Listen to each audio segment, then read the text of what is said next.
Dicho esto, vamos a pedir que Dios bendiga este tiempo delante de su palabra con un mensaje que he titulado Un sermón lleno del Espíritu Santo. Señor, te pedimos que tu palabra ahora pueda ser grabada en nuestros corazones, que puedas, Señor, hablar a nuestras vidas y que Cristo pueda ser exaltado en medio de tu pueblo. Tenemos hambre de ti, Señor. Por eso hoy hemos venido a buscarte más que otros días. Hemos orado más, hemos cantado más y queremos más de tu palabra. Porque no solo de pan vive el hombre, sino de toda palabra que sale de tu boca, Señor. Y es lo que traemos hoy, Señor, tu palabra a tu pueblo. Queremos, Señor, que edifiques a tu iglesia. Y nuestros corazones ahora, Señor, los abrimos delante de ti para poder recibir tu palabra, entender tu palabra y responder amén a tu palabra, Señor. Háblanos hoy, te lo pido, en el nombre de Jesús. Amén y amén. Hermanos, solo para ubicarnos antes de entrar con el mensaje de hoy, que es un texto amplio, hoy estaremos viendo Hechos capítulo 2, desde el versículo 14 hasta el versículo 36, un texto amplio. Pero antes de entrar en el pasaje, me gustaría que recordemos dónde nos habíamos quedado. La semana pasada vimos el derramamiento del Espíritu Santo sobre los creyentes que estaban reunidos, unánimes, orando y obedeciendo lo que Jesús les había mandado. Esperad hasta que venga sobre vosotros poder y entonces seréis testigos en Jerusalén, en Judea, en Samaria y hasta los confines de la tierra. Los discípulos habían estado esperando y finalmente el Espíritu Santo se derramó sobre ellos y hablaron en lenguas conforme el Espíritu les daba. No sé si lo recuerdan, hicimos una comparación entre el momento de la celebración de la fiesta de la cosecha, el momento en que la ley fue entregada en el Sinaí y el momento de Pentecostés y lo que representaba. No sé si también recuerdan que hicimos una comparación entre la expresión lenguas de fuego y cómo el Señor en el Sinaí se manifestó como en fuego. Y luego finalmente en el sermón, si también lo tienen presente, hablamos como de la redención de la Torre de Babel. Como en la Torre de Babel el Señor dispersó las lenguas y los confundió porque estaban buscando su propia gloria. Y ahora el Señor les dio lenguas para que lleven el evangelio y lo hagan para la gloria del Señor. Así que acabamos ahí con el derramamiento del Espíritu Santo, con los creyentes revestidos de poder y habían hablado en lenguas, y si recuerdan lo que decían en las lenguas que el Espíritu les daba, la gente que pasaba por ahí que decía, les oímos hablar en nuestro idioma las maravillas de Dios. Ahí nos quedamos y lo que vamos a ver ahora es el resultado de eso. Un hombre se pone en pie. Un hombre lleno del Espíritu Santo se va a levantar. Un hombre lleno del Espíritu Santo, después de lo que acaba de pasar, va a tomar la iniciativa y a hacer algo. Va a predicar. Y nos va a enseñar hoy cómo es una predicación. Porque siempre damos por hecho que cuando vamos a iglesias escuchamos predicaciones. Porque algunos han entendido que una predicación es cualquier discurso religioso que se da en un lugar llamado iglesia. Y ese es el problema.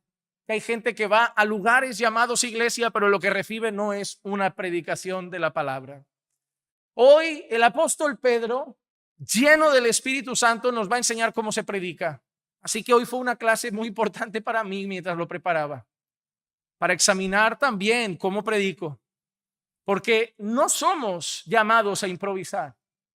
Hermano, estas frases de cada quien interpreta la Biblia a su manera, cada quien vive la fe a su manera, cada quien predica a su manera. Sí, puede ser a mi manera en el sentido de mi tono, de mi forma, de mi lenguaje.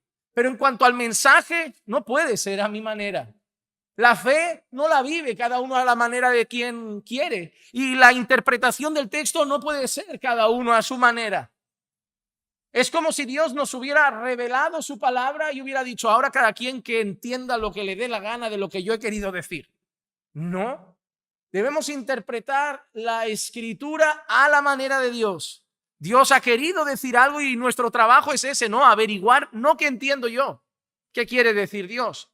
Por eso cuando quedan entre ustedes en una casa y a veces hacen eso de leer un texto y preguntarse, ¿y tú qué entiendes? ¿Y tú qué entiendes? Y hay cada quien, yo entiendo esto y yo esto y todo vale. No, el texto quería decir una cosa. Uno está acertado y todos equivocados. Esto no va así. Esas son cosas que hemos aprendido. Y entonces tenemos que averiguar, si pensamos así, toda predicación es buena. Porque un predicador lo entiende así, otro así, pero no. Es como si yo le escribiese una carta a Clisia. El que escribe la carta sabe la intención de las palabras. El contenido de una carta no depende del que lo recibe, depende del que lo escribe. El que lo recibe puede interpretarlo mal. Porque el que sabe lo que quiere decir es el escritor. Es como un cuadro. Si yo dibujo un cuadro y quiero transmitir alegría y yo te lo doy, pero tú interpretas tristeza, pues hay un problema. El cuadro no sirve para todo. El cuadro tiene un mensaje que el autor ha querido transmitir. Nuestro deber con la Escritura, con nuestra fe, es hacerlo todo a la manera de Dios. Quiero empezar con una frase del autor Henry Blackaby que dice así: una predicación o la predicación poderosa es un sello distintivo del verdadero avivamiento.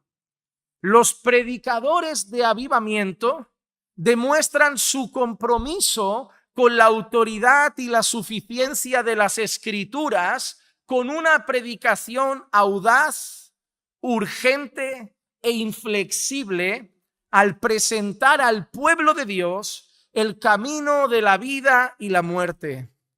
Sermones poderosos y llenos del Espíritu Santo sobre el pecado, Cristo y la cruz penetran los corazones de los salvos y los perdidos por igual con las realidades de la eternidad.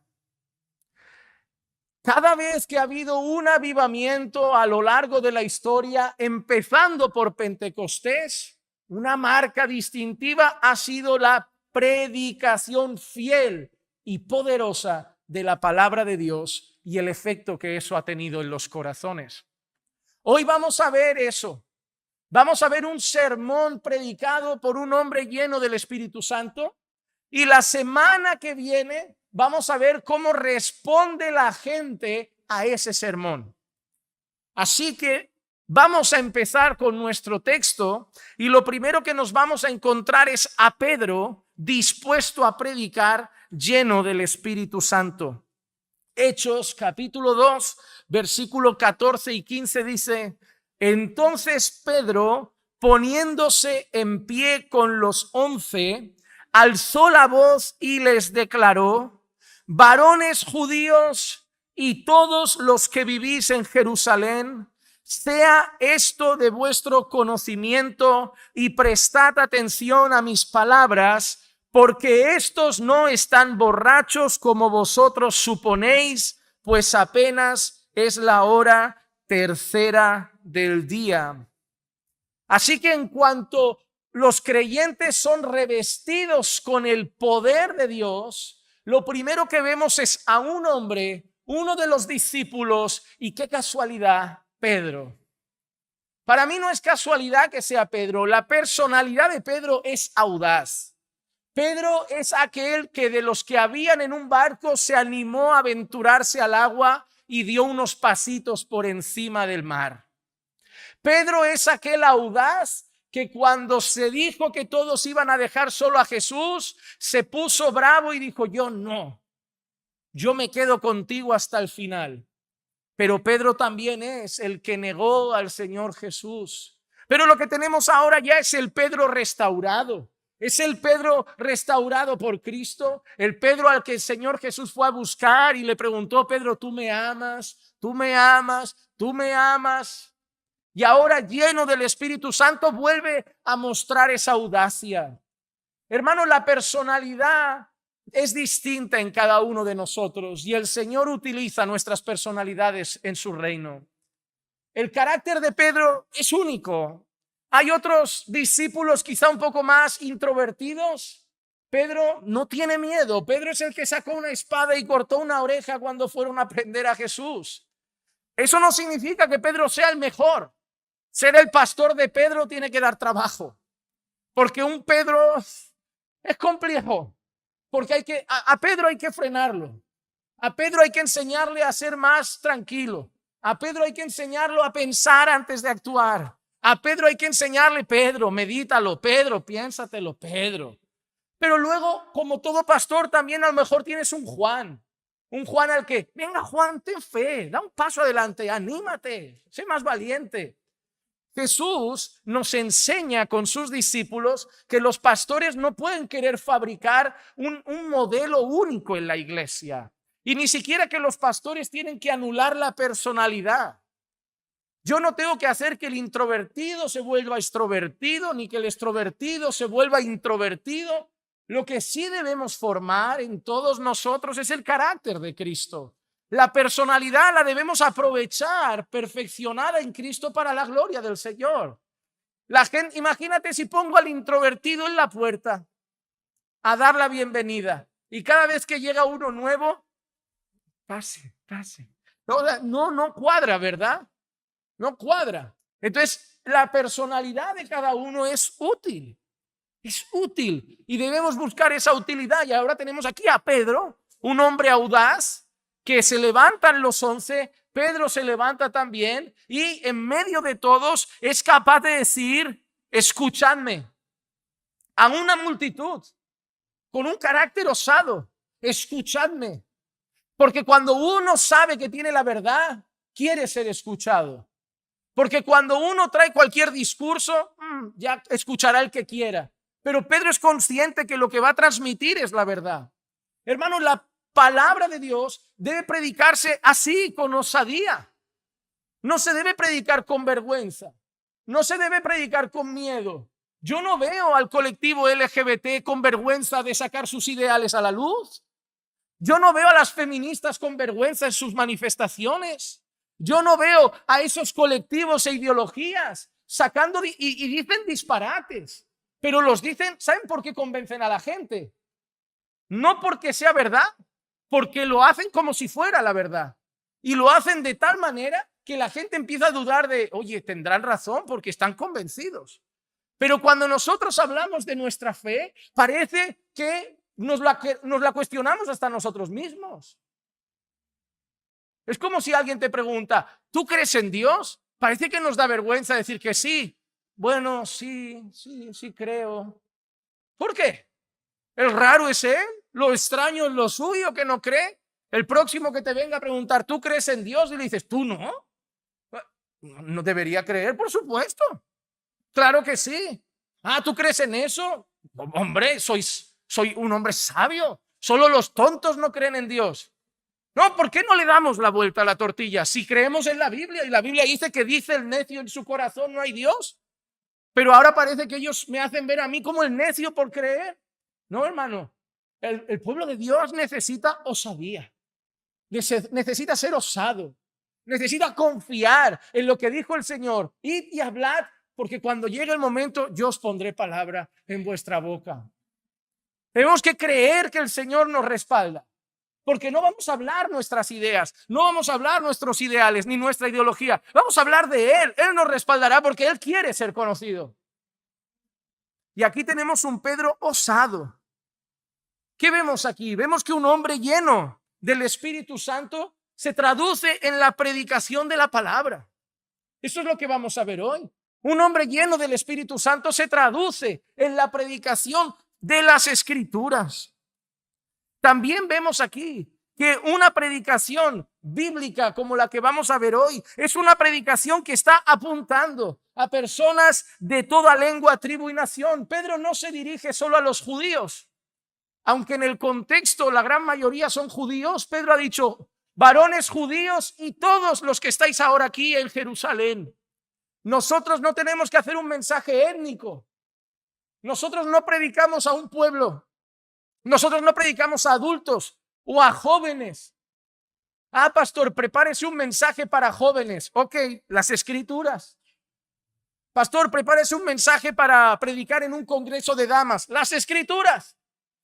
Pastor, prepárese un mensaje para predicar en un congreso de varones. Las Escrituras. No hay un mensaje especial para jóvenes. No hay un mensaje especial para mujeres. No hay un mensaje especial para casados. No hay un mensaje especial para solteros. Hay un mensaje para todos. La palabra de Dios. Allí donde vamos, lo que debemos proclamar es las Escrituras. Y sí, podemos aplicar el mensaje de las Escrituras al matrimonio. Podemos aplicar el mensaje de las Escrituras a las mujeres. Podemos aplicar el mensaje de las Escrituras a los varones. Pero el mensaje es uno. No hay Biblia para la mujer y Biblia. Bueno, hay porque las editoriales las han hecho rosas y ponen devocionales para mujeres. Pero entiendo que sabemos todos que son cosas comerciales, cosas de editoriales para que sigan vendiendo libros. Porque si solo hicieran una Biblia, ya no venderían más. Pero si hoy sacan la del joven y el año que viene la de la mujer y el año que viene la Biblia del devocional, al menos se garantizan de que cada creyente, aunque no se la haya leído una vez entera, tiene 70 Biblias en casa. Y es vuestro caso del de algunos, ¿verdad?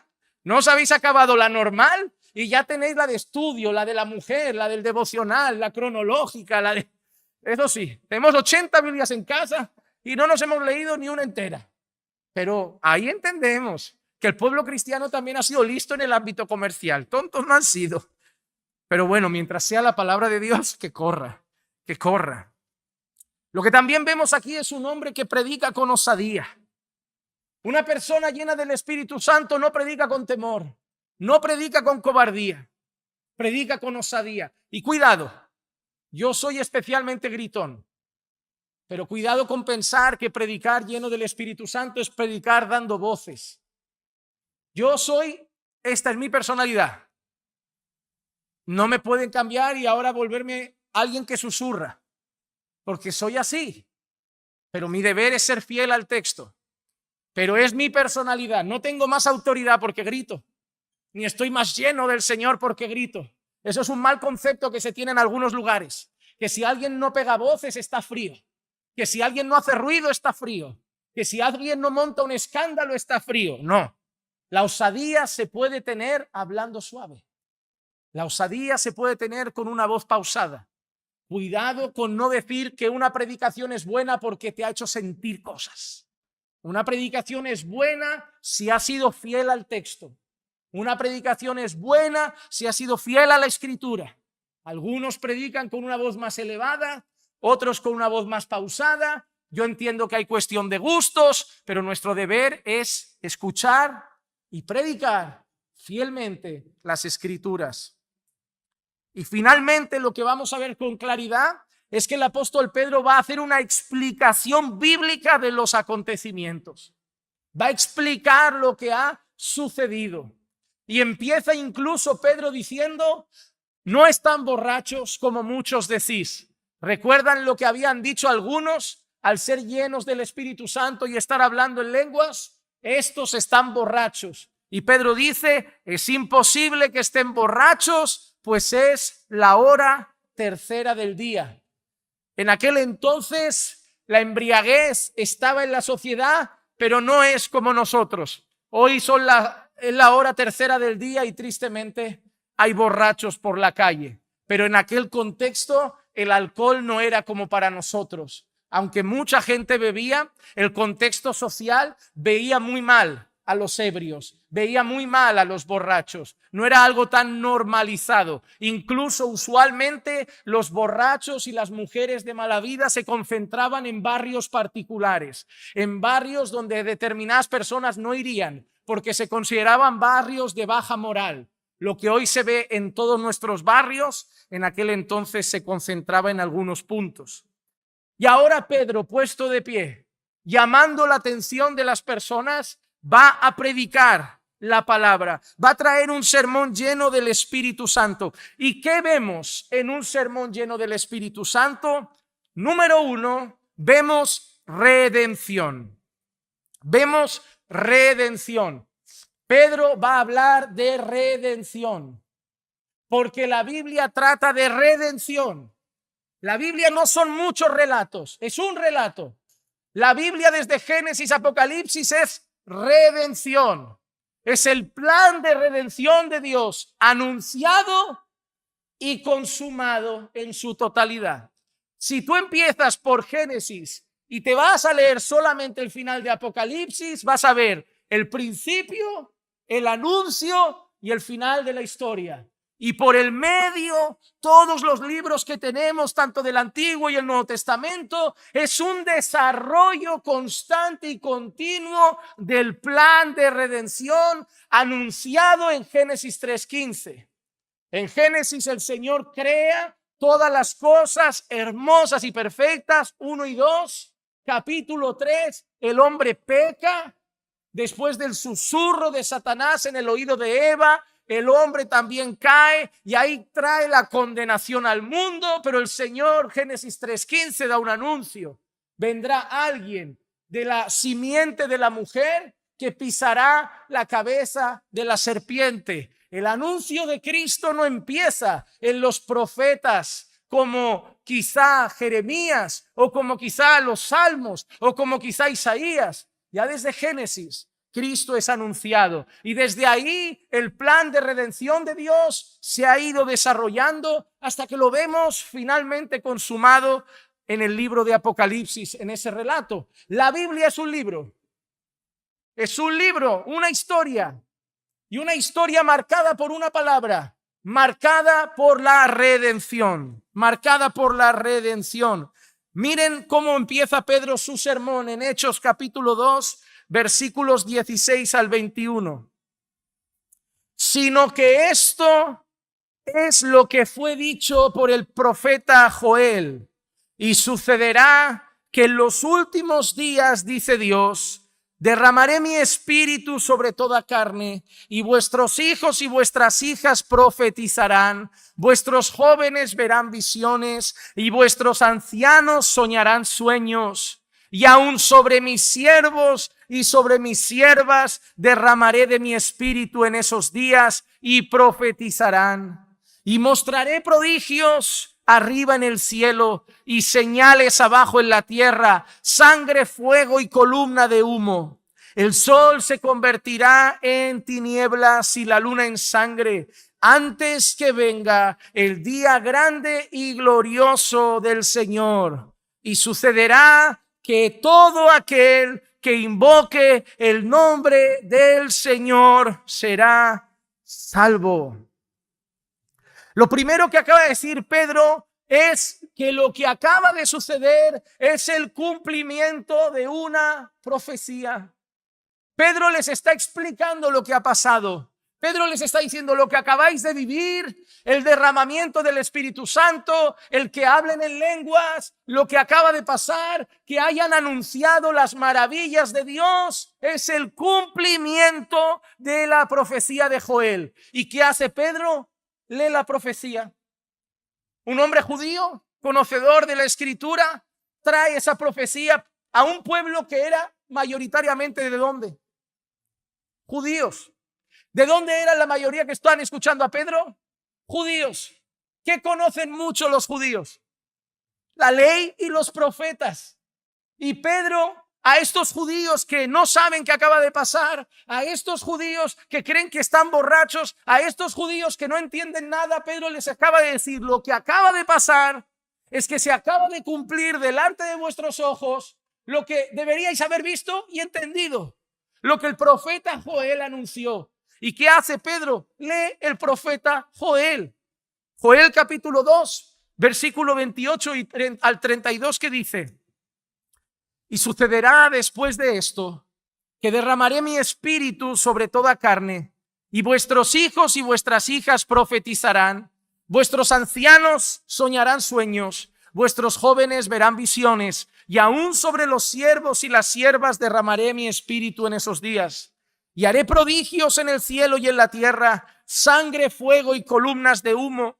El sol se convertirá en tinieblas y la luna en sangre, antes que venga el día del Señor grande y terrible. Y sucederá que todo aquel que invoque el nombre del Señor será salvo, porque en el monte Sión y en Jerusalén habrá salvación. ¿Dónde? En el monte Sión y en... Entonces, hermanos, lo que está haciendo Pedro aquí es nuevamente explicar los acontecimientos. Es curioso porque a la gente que hoy hay desorden en algunas iglesias, en algunos cultos, cuando tú le dices, oye, ¿qué es todo esto que pasa? Te dicen, tú no lo entenderías. Si no lo has experimentado, no lo puedes saber. Pedro no dijo, no podéis entender lo que ha pasado. Pedro no dijo, hasta que no lo viváis, no podréis saber qué es esto. No, tiene una explicación. El Señor no es caótico, el Señor no es desordenado. Lo que acaba de pasar tiene un significado.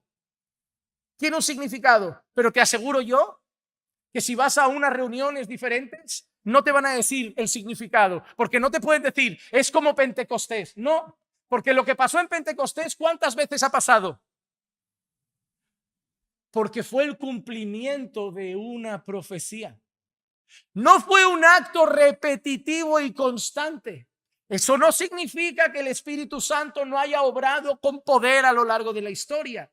Y vamos a ver al Espíritu Santo obrar con poder en el libro de Hechos. Pero el día de Pentecostés, el suceso de Pentecostés, debemos entender que es un suceso único. Isaías anunció que de una virgen nacería el Mesías. ¿Cuántas veces sigue pasando eso? 1, el día que se cumple esa profecía. Un profeta anunció que el Mesías entraría en un pollino. ¿Cuántas veces pasó eso? 1, porque es el cumplimiento de una profecía. Y Joel anunció que un día derramaría el Señor su espíritu sobre toda carne. ¿Y cuántas veces ha sucedido eso? 1, porque es el cumplimiento de una profecía. ¿El Espíritu puede trabajar con poder? Sí. ¿El Espíritu puede obrar poderosamente? Sí. Los sucesos de Pentecostés es una vez, porque es el cumplimiento de una profecía. Y Pedro lo acaba de explicar. Otra cosa que me parece importante aclarar. A la gente le encanta la parte que dice tanto Pedro citando a Joel y el profeta Joel. Vuestros hijos y vuestras hijas profetizarán. Vuestros ancianos soñarán y vuestros jóvenes verán visiones. De alguna manera, Joel dice algo que se acaba de cumplir. Porque Joel dice, todos profetizarán. Y se acaba de cumplir. Porque llenos del Espíritu Santo, todos los que estaban allí, absolutamente todos, llenos del Espíritu Santo, en las lenguas que les fueron dadas, hablaron de las maravillas de Dios. Y la palabra profetizar aquí tiene un significado. Hablar la palabra de Dios. La palabra profetizar aquí no significa revelar el futuro. La palabra profetizar aquí no significa dar a conocer acontecimientos futuros. La palabra profetizar aquí significa hablar la palabra de Dios. Cuando nosotros predicamos las Escrituras, dice la palabra que nosotros exponemos la palabra profética más segura. ¿Y a qué se refiere con la palabra profética más segura? A la palabra de Dios. En el marco del Nuevo Testamento, cuando tu pastor o cualquier persona predica fielmente la palabra, está profetizando. Está profetizando. Porque está anunciando, hablando la voluntad de Dios, dando a conocer la palabra de Dios, dando a conocer lo que Dios ha revelado. ¿A través de qué? De la palabra profética más segura, las Sagradas Escrituras. Y claro que vamos a ver en el libro de Hechos, vamos a ver visiones, vamos a ver revelaciones especiales, pero van a ver que todo se concentra prácticamente en el marco de los apóstoles. En el marco de los apóstoles. Pero lo que acaba de decir Pedro aquí, lo primero que acaba de hacer Pedro, es decir que lo que acaba de suceder es el cumplimiento de una profecía. ¿Qué es lo que anunciamos o qué es lo que destacamos mejor del mensaje de Pedro aquí? Número 1, Lo anunciado por los profetas tiene aplicaciones en el plan de redención de Dios. Es decir, Pedro acaba de decir que lo que dice Joel tiene que ver con nosotros hoy y con lo que acaba de pasar. Por eso cuando leen sus Biblias siempre les decimos, lean la Biblia como cristianos. Lean la Biblia como cristianos. Lean la Biblia sabiendo que lo que dice el Antiguo Testamento tiene que ver con el Nuevo Testamento y con lo que sucede en nuestra vida. Lo que Pedro acaba de decir es que lo que dijo el profeta Joel tiene que ver con el plan de redención de Dios. Que lo que había anunciado el profeta Joel aplica a lo que acaba de pasar. La segunda cosa que vemos es que el sermón de Pedro afirma que nos encontramos en un nuevo tiempo, al que Pedro llama los últimos tiempos. Los últimos tiempos. Porque mira lo que ha dicho Pedro. El profeta Joel dijo, sucederá que en los últimos días. ¿Y qué ha dicho el profeta Joel en Joel 2? Después de esto derramaré de mi espíritu sobre toda carne. Pero Pedro dice que eso se cumplirá en los últimos días. Ahora, si Pedro dice que lo que anunció Joel se cumplirá en los últimos días y Pedro dice que lo que acaba de pasar es lo que anunció Joel, automáticamente Pedro nos dice que estamos en los últimos días. Amada iglesia, no estamos esperando los últimos días. Amada iglesia, estamos viviendo los últimos días. El Señor anunció que en los últimos días guerras y rumores de guerras. Me parece que no es nuevo. Hambrunas, me parece que no es nuevo. Apostasía, me parece que no es nuevo. Persecución, me parece que no es nuevo. Pestes y plagas, me parece que no es nuevo. Desde aquel entonces vas a ver todo eso suceder, porque desde aquel entonces ya estamos en los últimos días. Ahora, ¿qué más nos enseña el sermón de Pedro en este punto? Que la marca principal de este nuevo tiempo es el derramamiento del Espíritu Santo en todos los creyentes. El derramamiento del Espíritu Santo en todos los creyentes. Pero lo más hermoso es el final del discurso de Pedro. Quien invoque el nombre del Señor será salvo. Pedro ha explicado lo que ha pasado. Pedro les ha dicho, no están ebrios. Lo que acaba de pasar es el cumplimiento de la profecía de Joel. Joel dijo que se derramaría el Espíritu sobre toda carne y pasarían ciertas cosas. Y lo que acabáis de ver es eso. Así que por lo tanto, 1, estamos en los últimos tiempos. 2, se ha cumplido la profecía de Joel. 3, el Espíritu ha sido derramado sobre toda carne. Y por eso Pedro termina diciendo, por lo tanto, el que invoque el nombre del Señor será salvo. Porque el fin de toda profecía, el fin de todo discurso, el fin de todo mensaje es llevar a las personas siempre a invocar el nombre del Señor. No hay sermón que no termine llevando a las personas a invocar el nombre del Señor para su salvación. Pero esto es hermoso, porque ya sea que predique una carta de Pablo, o ya sea que predique una carta de Pedro, o ya sea que predique una carta de Juan, yo tengo, o que predique a un profeta como Joel, o a un profeta como Jeremías, o a un texto de los Salmos, al final la meta es que miren a Cristo, que invoquen al Señor y sean salvos. Desde cualquier parte de la Biblia, desde cualquier parte de la Escritura, la meta de cualquier mensaje y enseñanza es que invoquen al Señor y sean salvos. Pedro nos acaba de decir que estamos en los últimos tiempos y esto, amados hermanos, es algo que la Escritura refuerza. Yo les traigo solo un aviso, por ejemplo, el apóstol Juan lo dice también. En Primera de Juan, capítulo 2, versículo 18 dice, hijitos, así hablan los creyentes, hijitos, es la última hora. No dice será la última hora, dice hijitos, es la última hora. Y además dice algo. Y así como oísteis que el anticristo viene, también ahora han surgido muchos anticristos. Por eso sabemos que es la última hora. Un anuncio también para algunos que vengan despistados.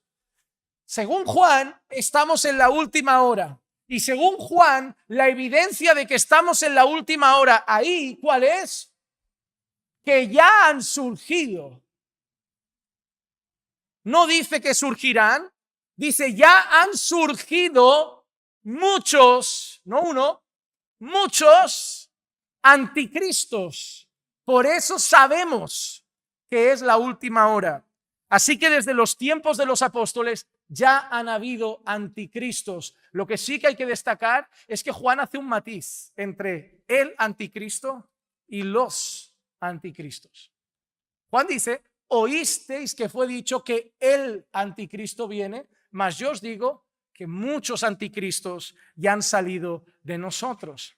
Así que vivimos los últimos tiempos y una marca que tenemos los creyentes que celebrar es que el Espíritu Santo ahora ha sido concedido para todos los creyentes. No importa ancianos o jóvenes, mujeres o hombres, casados o solteros, todo aquel que invoque el nombre del Señor será salvo. Y la marca de un salvo, la marca de un creyente, es el sello del Espíritu Santo.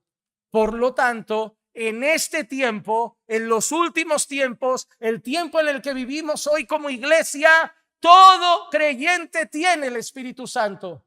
Por eso vamos a la Biblia para ir tirando confusiones fuera. Efesios 1:13. En él también vosotros, después de escuchar el mensaje de la verdad, el evangelio de vuestra salvación, y habiendo creído, fuisteis sellados en él con el Espíritu Santo de la promesa.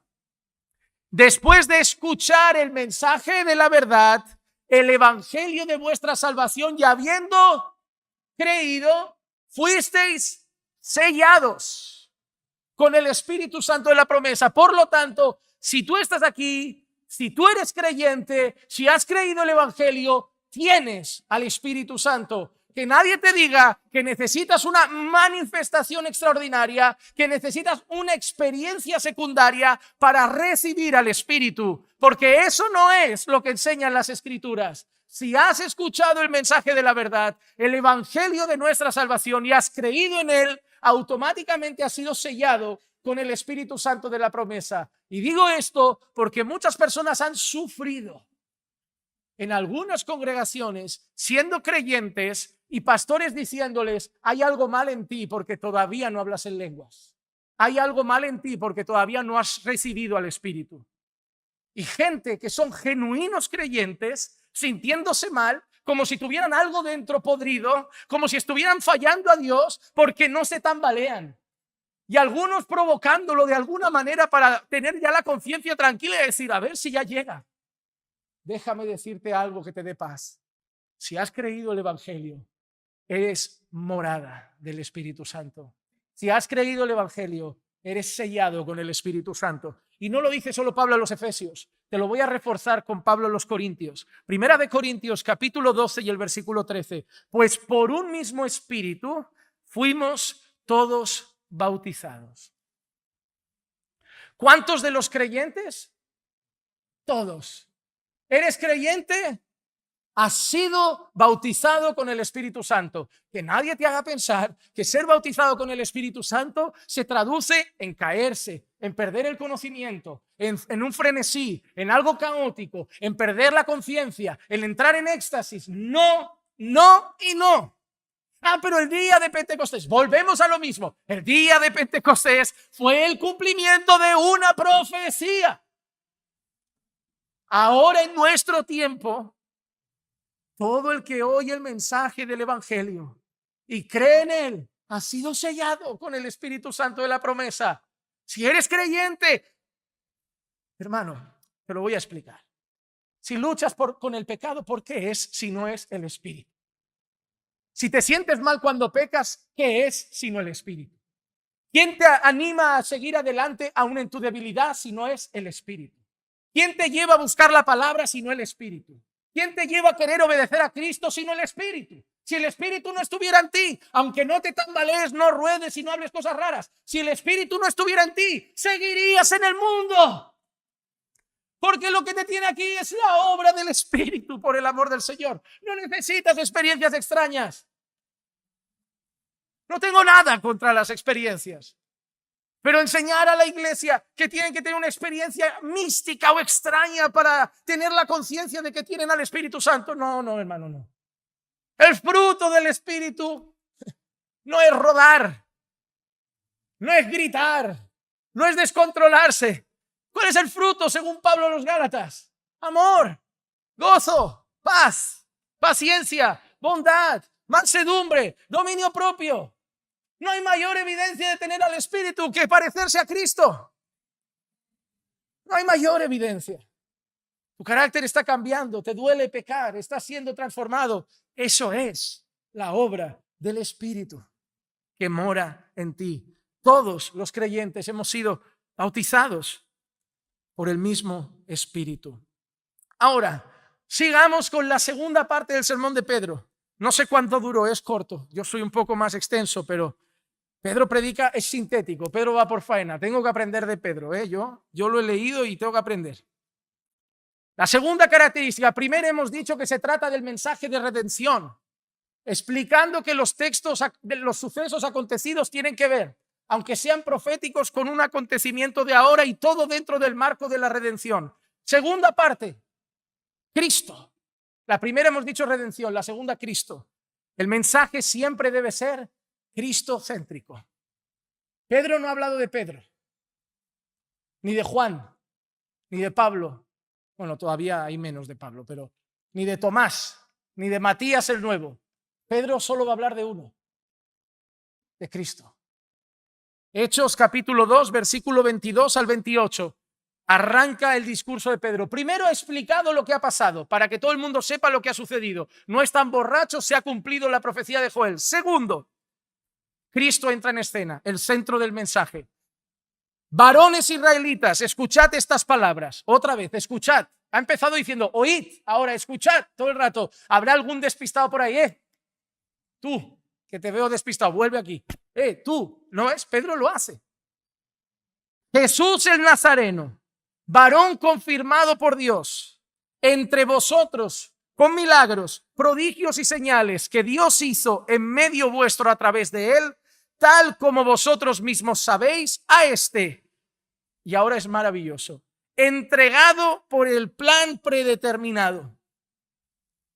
Primera cosa que también vemos aquí es la soberanía de Dios. Que nadie venga a pensar que lo que ha pasado con Jesús es fruto de la casualidad.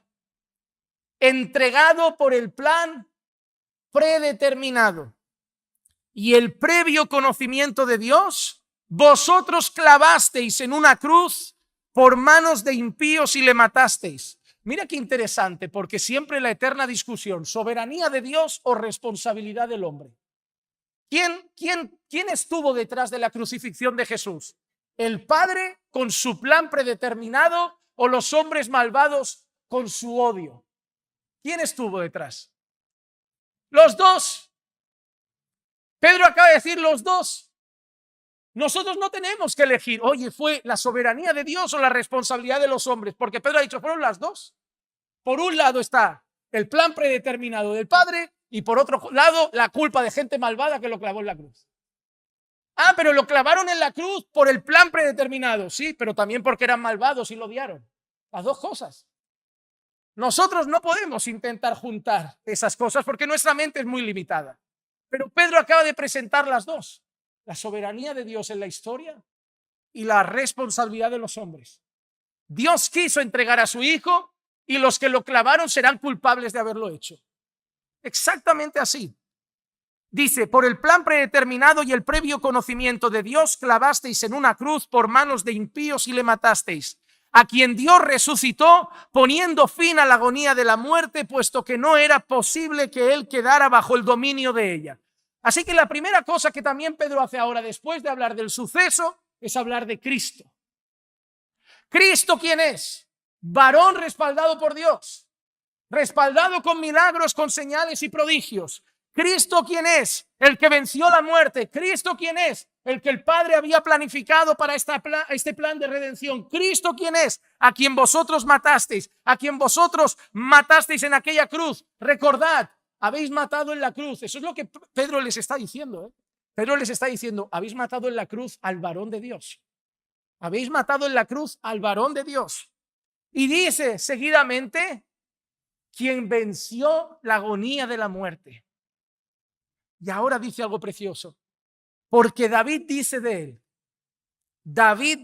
él, veía siempre al Señor en mi presencia, pues está a mi diestra para que yo no sea conmovido, por lo cual mi corazón se alegró, mi lengua se regocijó, y aún hasta mi carne descansará en esperanza, pues tú no abandonarás mi alma en el Hades, ni permitirás que tu santo vea corrupción. Me has hecho a conocer los caminos de la vida, me llenarás de gozo con tu presencia. ¿Sabes lo que acaba de citar Pedro? Ve conmigo al Salmo 16, el versículo 8 al 11. Dice David en este salmo, al Señor he puesto continuamente delante de mí, porque está a mi diestra, permaneceré firme. Por tanto, mi corazón se alegra y mi alma se regocija. También mi carne morará segura, pues tú no abandonarás mi alma en el Seol, ni permitirás que tu santo vea corrupción. Me darás a conocer la senda de la vida. En tu presencia y plenitud de gozo, a tu diestra deleites para siempre. Ahora, ¿ves lo que acaba de hacer Pedro? David dijo, y cita el Salmo 16. ¿Sabes lo que está diciendo Pedro? Lo que David dijo en el Salmo 16 no se trató nunca de David. Se trató de Cristo. ¿Sabes lo que está diciendo Pedro? Lo que acaba de pasar en el derramamiento del Espíritu es lo que dijo Joel. Lo que acaba de pasar con la resurrección de Cristo es lo que dijo David. ¿Sabes lo que está diciendo Pedro? Toda la historia se trata de Jesús. Todo se trata de Jesús. Pedro está navegando con judíos que conocen el Antiguo Testamento. ¿Y qué les está diciendo? El Mesías es Jesús. Joel decía de Jesús. David decía de Jesús. Isaías decía de Jesús. A los judíos, Pedro le está hablando en su idioma. ¿Quién más que los judíos va a conocer el Salmo? ¿Quién más que los judíos va a conocer a los profetas? Y Pedro, ¿qué está haciendo citando el Antiguo Testamento? Pedro le está diciendo a un pueblo que conoce el Antiguo Testamento, Jesús es el Mesías. El mensaje de Pedro todo se centra en Cristo. Cristo, Cristo, necesito que sepáis que el que ha muerto es Cristo el Mesías, que el que ha resucitado es Cristo el Mesías, que el que habéis matado es Cristo el Mesías, Cristo el Mesías. Porque al final, ¿qué quiere Pedro? Invoca su nombre y se salvo. Un sermón se trata de Jesús. No tienes que salir de aquí conociendo más al pastor Juan Manuel o al pastor Marcos. No tienes que salir más de aquí conociendo la Reforma. No tienes que salir más de aquí conociendo el pentecostalismo. No tienes que salir más de aquí conociendo el calvinismo o el arminianismo. Tienes que salir de aquí conociendo a Cristo. A Cristo. Porque aunque muchos no lo entiendan, en el cielo vamos a estar algunos arminianos y algunos calvinistas juntos. Son mis creencias. No me avergüenzo de ellas. Para mí es el evangelio bíblico. Para mí es la soberanía de Dios, es la gracia de Dios, es la gloria de Dios. Pero mi fe no descansa en las doctrinas de la gracia. Mi fe descansa en Cristo mi Señor, en Cristo mi Salvador. Anuncio las doctrinas que creo, predico las doctrinas que creo y no tengo diferencia y ni problema en sentarme con alguien que tiene diferencia y defenderé mi postura. Pero cuando voy a orar, oro en el nombre de Jesús. Cuando lo llamo Padre, lo hago por Jesús. Cuando estoy débil, pienso en Jesús. Y al que quiero imitar es a Jesús. Sepamos la diferencia. Tener convicciones es bueno. Hay que tenerlas. Cuanto más bíblicas, mejor. Pero nuestra fe es, invoca el nombre del Señor y serás salvo. Nuestra predicación se tiene que centrar en Cristo. Cristo es el centro del sermón de Pedro. Y ahora hace otra cosa Pedro. Y esto nos enseña lo que es predicar. Tercera palabra, interpretación. Pedro va a interpretar el mensaje. El mensaje debe ser interpretado en todo el contexto de las Escrituras y explicado debidamente. Hechos capítulo 2, versículo 29 al 35 dice: hermanos, del patriarca David os puedo decir confiadamente que murió y fue sepultado, y su sepulcro está entre nosotros hasta el día de hoy. ¿Ves lo que ha hecho Pedro? Ha citado el Salmo de David. ¿Y qué les dice? Pero David está en la tumba. Entonces no se trata de David, ¿no? Porque si David dijo, tu santo no verá corrupción, no dejarás mi alma en el Hades, que se refiere al lugar de los muertos. Y Pedro dice, pero David está ahí. David sigue ahí. Entonces no se trata de David. Dice, pero siendo profeta, el rey David, dice Pedro, que actuó como profeta. Pero mira qué interesante. David actuó como profeta sin saberlo. Porque en ese sentido actuó dando a conocer una cosa futura que tenía que ver con Cristo, pero David no lo sabía. Dice, sabiendo que Dios le había jurado sentar a uno de sus descendientes en su trono. ¿Qué le había jurado a David? Sentar a uno de sus descendientes en su trono. ¿Sabes lo que dice el Salmo 89? A David, mi siervo, estableceré tu descendencia para siempre y edificaré tu trono por todas las generaciones. Pedro vuelve a citar el Salmo y dice también esto: miró hacia el futuro y habló de la resurrección de Cristo, que no fue abandonado en el Hades, ni su carne sufrió corrupción. Ahora, a este Jesús resucitó Dios, de lo cual nosotros somos testigos. De lo cual nosotros somos testigos. Así que, exaltado a la diestra de Dios y habiendo recibido del Padre la promesa del Espíritu Santo, ha derramado esto que vosotros veis y oís. Porque David no ascendió a los cielos, pero él mismo dice: dijo el Señor a mi Señor, siéntate a mi diestra hasta que ponga a tus enemigos por estrado de tus pies. ¿Y qué cita ahora Pedro? El Salmo 110, versículo 1. Dice el Señor a mi Señor. Mira qué interesante. David escribe, dice el Señor a mi Señor. David no dice, dice el Señor a mí. David escribió sin saberlo. Dice el Señor a mi Señor. ¿Y quién es el Señor? Dios. ¿Y quién es mi Señor? Jesús. Por eso David dice, siéntate a mi diestra hasta que ponga a tus enemigos por estrado de tus pies. ¿Y qué dice Pedro? Que se ha cumplido eso cuando Jesús ha ascendido en gloria y está a la diestra del Padre. ¿Sabes lo que ha dicho Pedro? La ascensión de Jesús, el Salmo de David. El derramamiento del Espíritu, la profecía de Joel. La resurrección de Jesús, el Salmo de David. El Señor Jesús como rey, un descendiente de David, el Salmo de David. Pedro está diciendo todo el tiempo, todo se cumple en Cristo. Todo se trata de Cristo. Todo se trata de Cristo. Cuando cantamos esa alabanza tan bonita sobre la Escritura, muestra a Cristo, muestra a Cristo. Donde prediques, muéstranos a Cristo. Génesis, llévanos a Cristo. Éxodo, llévanos a Cristo. Joel, llévanos a Cristo. Jeremías, llévanos a Cristo. Ezequiel, llévanos a Cristo. Porque al final todo se trata de Jesús.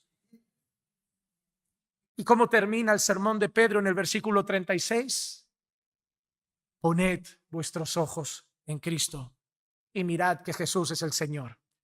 Sepa pues con certeza toda la casa de Israel que este Jesús a quien vosotros crucificasteis, Dios le ha hecho Señor y Cristo.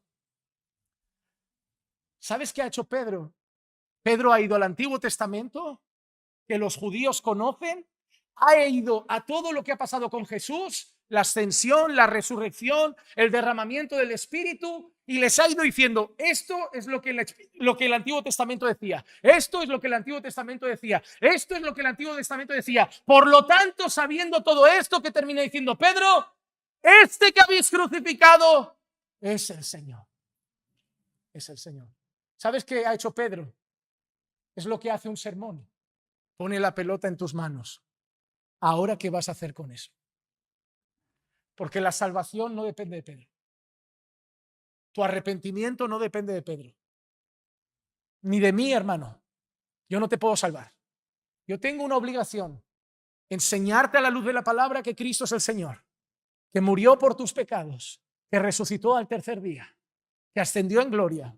que volverá y que quien no crea en él será condenado por toda la eternidad. Ahora la pelota está en tu tejado. Eres tú el que va a tener que decidir cómo responde a ese mensaje. Pedro ha hecho su parte. Es la que tú puedes hacer con tus hijos. Tú solo puedes enseñarle a tus hijos que Jesús es el Señor. Ahora tu hijo tiene que hacer su parte. Tu hijo tiene la palabra. Tu hijo tiene que decidir. Y lo único que hacemos después de predicar, ¿sabes qué es? Pedir. Señor, yo solo puedo llevar la palabra a los oídos. Pero como tú hiciste con nosotros, el único que puede transformar el corazón y abrir el entendimiento es el Espíritu. Solo podemos pedir. Pero lo que nos acaba de enseñar Pedro son tres cosas importantes. Uno, que toda la Escritura se trata de Cristo. Dos, que un buen sermón se trata de Cristo. Tres, que un buen sermón explica la Escritura. Y cuatro, que un buen sermón lleva a la gente a reconocer quién es Cristo y tomar una decisión por Cristo. Cristo, Cristo, Cristo, Cristo. Que Dios nos perdone el día que prediquemos y Cristo no sea el protagonista del sermón. Que Dios nos perdone. No significa, amados hermanos, que cada versículo hablaremos de Jesús, pero en todo mensaje tenemos que apuntar a Cristo. En todo mensaje tenemos que apuntar a Cristo, porque ahora, hermanos, y a modo de aplicación, déjame solo decir tres cosas rápido. Una, ¿cómo debe predicar la iglesia?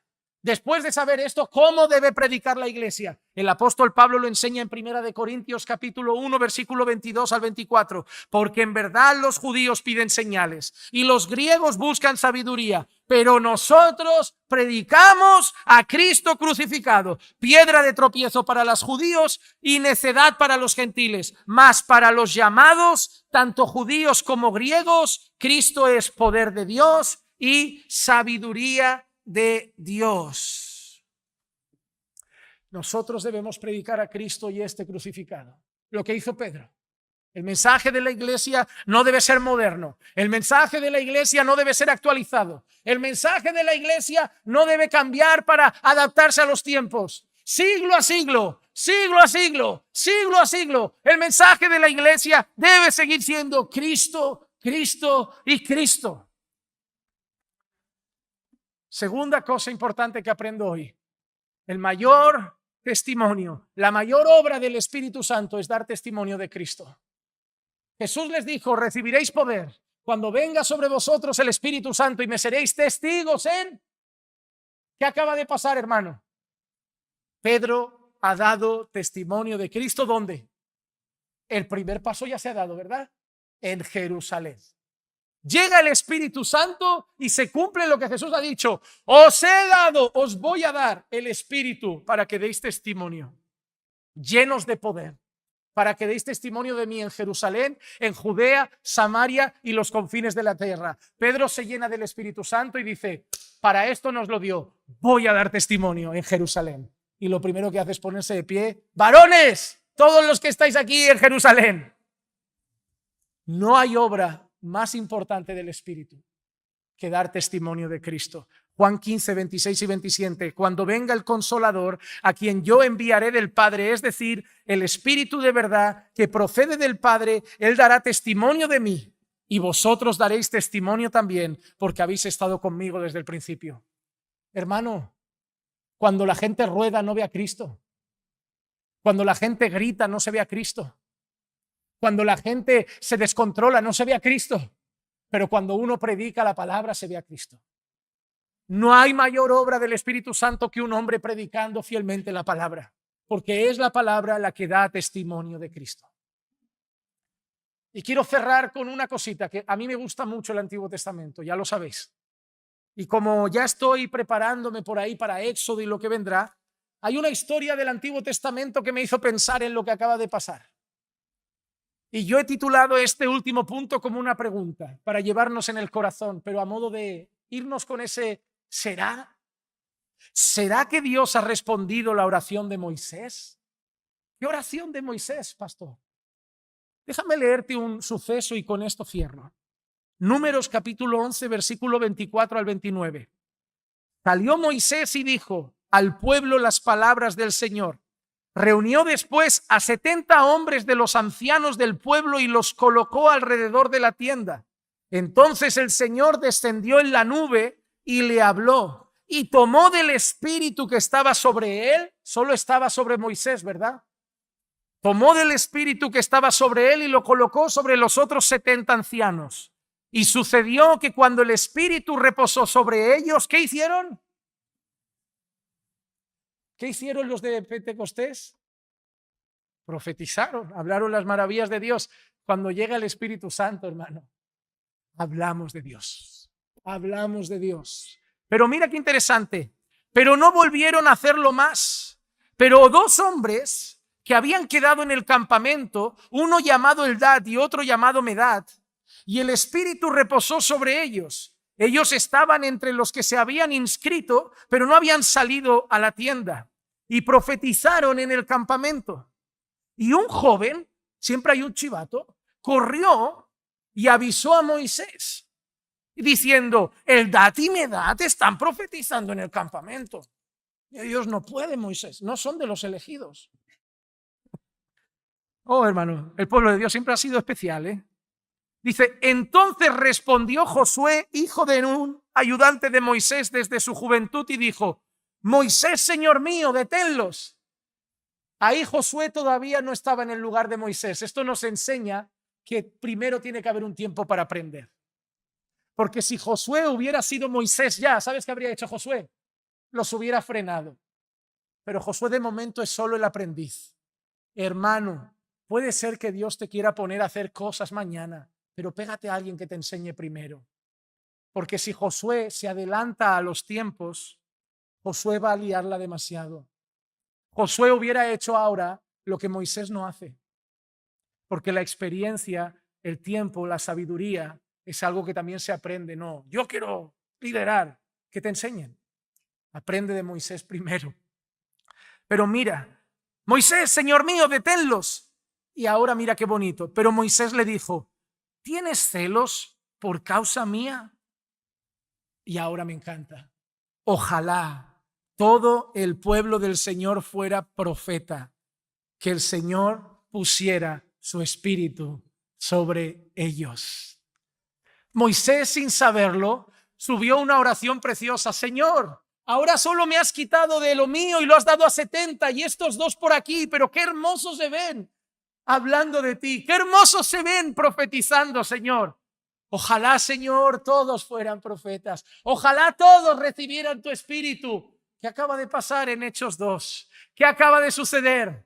Todos recibieron el espíritu y todos hablaron las maravillas de Dios. Moisés, orando, dio pie a un suceso que hoy celebramos. Todos, no 70, no 2, todos tenemos al Espíritu Santo.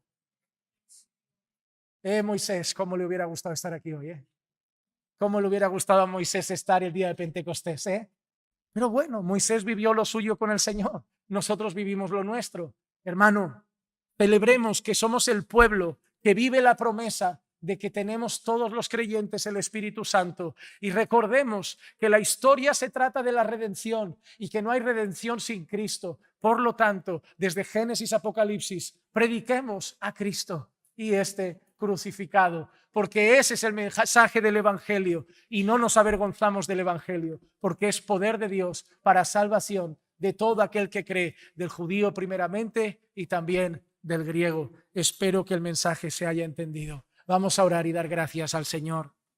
Padre, te damos muchas gracias por tu palabra, gracias por este mensaje y gracias, Señor, por haber hablado nuevamente a nuestras vidas. Que este mensaje nos lleve a mirar a Cristo, a entender que todo se trata de Cristo y a predicar siempre a Cristo, Señor. Que este púlpito dé siempre a conocer a Cristo y que cada vez que prediquemos en las calles, amigos o conocidos, prediquemos lo único que hay y trae salvación, el mensaje de Cristo y crucificado. Ayúdanos, Señor, a ser fieles y a testificar de Cristo. Te lo pido en el nombre de Jesús. Amén, amén y amén. Hermanos, terminemos.